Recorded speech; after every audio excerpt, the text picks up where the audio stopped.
স্বাধীন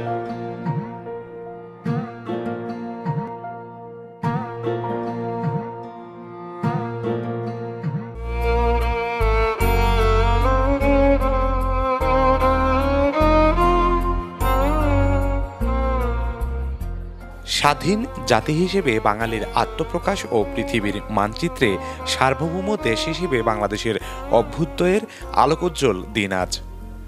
জাতীয় পতাকার মর্যাদা অক্ষুণ্ণ রাখার দৃঢ় প্রত্যয়ের মধ্য দিয়ে সিলেটেও ৫৪তম মহান বিজয় দিবস পালিত হয়েছে আজ।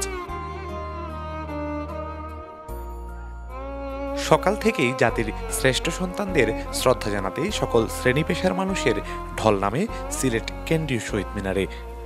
নগরীর বিভিন্ন প্রান্ত থেকে র্যালি করে শহীদ মিনারে আসেন সব বয়সী মানুষ। সকালে শ্রদ্ধার্ঘ্য অর্পণের মধ্য দিয়ে মহান বিজয় দিবসের আনুষ্ঠানিকতা শুরু হয়। বেলা বাড়ার সঙ্গে সঙ্গে শ্রদ্ধার ফুলে ভরে ওঠে শহীদ বেদি। প্রথমে মুক্তিযোদ্ধা সংসদ, পরে একে একে সিলেটের বিভাগীয় commissioner, Sylhet city corporation, Sylhet range DIG, school কলেজের শিক্ষার্থী সহ সরকারি বেসরকারি দপ্তরের কর্মকর্তা কর্মচারীরা ও পরে বিভিন্ন সামাজিক ও রাজনৈতিক দলের পক্ষ থেকে শহীদ বেদিতে শ্রদ্ধা জানানো হয়। এছাড়াও শহীদ মিনার প্রাঙ্গণে ছিল বিনামূল্যে রক্তের গ্রুপ নির্ণয় ও রক্তদান কর্মসূচি সহ নানা আনুষ্ঠানিকতা। আমি বিশ্বাস করি যে ১৯৪৭ সাল থেকেই আমাদের এই স্বাধীনতার বীজ, আমরা যে একদম বিজয়ী হব, এই ধরনের একটা বীজ রোপণ হয়েছিল সামাজিক আন্দোলনের মাধ্যমে, রাজনৈতিক আন্দোলনের মাধ্যমে। সেই বীজটি প্রস্ফুটিত হয়েছে ১৯৭১ সালে, এবং ১৯৭১ সালের ২৫শে মার্চ কালো রাতে হানাদাররা আমাদের উপর আক্রমণ করেছিল। সেই আক্রমণকে প্রতিরোধ করে বাঙালি ৩০ লক্ষ মানুষ জীবন বিসর্জন দিয়ে স্বাধীনতা এনেছে ১৬ই ডিসেম্বর ১৯৭১ সালে, এবং আমরা আজকে আমাদের সেই গৌরবের দিন। আমি বিশ্বাস করি যে যতদিন এই বাংলার আকাশে এই সূর্য উদীয়মান থাকবে, ততদিন আমাদের বাংলাদেশের এই স্বাধীনতা দিবস এবং বিজয় দিবস উঁচু করে দাঁড়িয়ে থাকবে।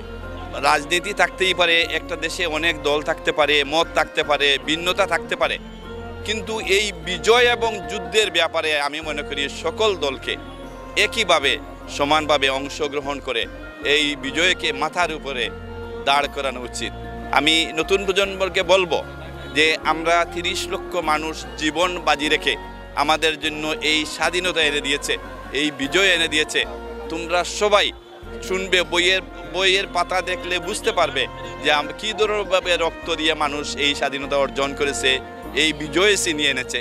সবাই বিজয় দিবস পালন করবে আজীবন। যে আমাদের মুক্তিযুদ্ধের যে ভূমিকা, এগুলা যদি আগামী প্রজন্ম জানতে হয় তাহলে নতুন পাঠ্যপুস্তকে কিন্তু এগুলা যুক্ত করতে হবে, এবং তারা যাতে পড়ে জানতে পারে যে আসলে আমাদের মুক্তিযুদ্ধ কীরকম হয়েছিল, কীরকম আমাদের ৩০ লক্ষ লোক শহীদ হয়েছিল, কীরকম আমাদের ২ লক্ষ মামুন ইজ্জত দিয়েছিল, তারপরে আমরা স্বাধীনতা পেয়েছি। বিজয়ের দিনে আমি আপনাকে বলি যে নতুন প্রজন্মে যদি জানতে হয়, বুঝতে হয়, তাহলে পাঠ্যপুস্তকে যেরকম অতীতে পাঠ্যপুস্তক থেকে কিন্তু প্রায় এক ধরনের সরিয়ে ফেলা হয়েছিল, এগুলা যদি আবার নতুন করে পাঠ্যপুস্তকে দেওয়া হয় অবশ্যই নতুন প্রজন্ম জানবে, সেটাই আশা রাখি। স্বাধীনতার ৫৩ বছর পর আমরা আসলে এই পর্যায়ে দাঁড়িয়ে আমাদের তরুণ প্রজন্মের হাতে আমাদের এই গোটা বাংলাদেশটা বর্তমানে আমার কাছে মনে হয় এই দুর্নীতিমুক্ত একটা দেশ গড়ে তরুণ প্রজন্মে দেখিয়ে দিয়ে দেওয়া উচিত। বর্তমানে তরুণদের হাতে যেহেতু বাংলাদেশ, আমার কাছে মনে হয় এই বর্তমান যে দেশটা লিড দিয়েছে তরুণরা, এই লিড দেওয়ার মধ্য দিয়ে নতুন একটা অঙ্গীকার তৈরি হোক সবার মধ্য দিয়ে, যেন সামনে নতুন কিছু দেশ তৈরি করবে। আমরা ৫৩ বছর দেশের অনেক উন্নতি দেখেছি, দেশের অনেক ঘাটতি দেখেছি, অনেক সীমাবদ্ধতা ছিল।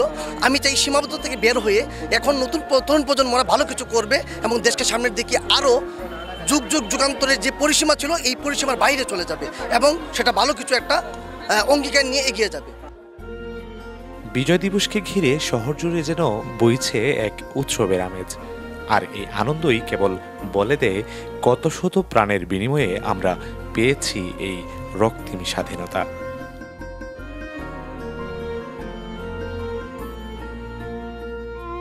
1971 সালের এই দিনে যে বিজয় অর্জিত হয়েছিল সেই বিজয় এবং স্বাধীনতার স্বাদ উপভোগ করতে হলে মানুষকে এবং নতুন প্রজন্মকে এই বিজয় ধরে রাখার আহ্বান সর্বস্তরের মানুষের।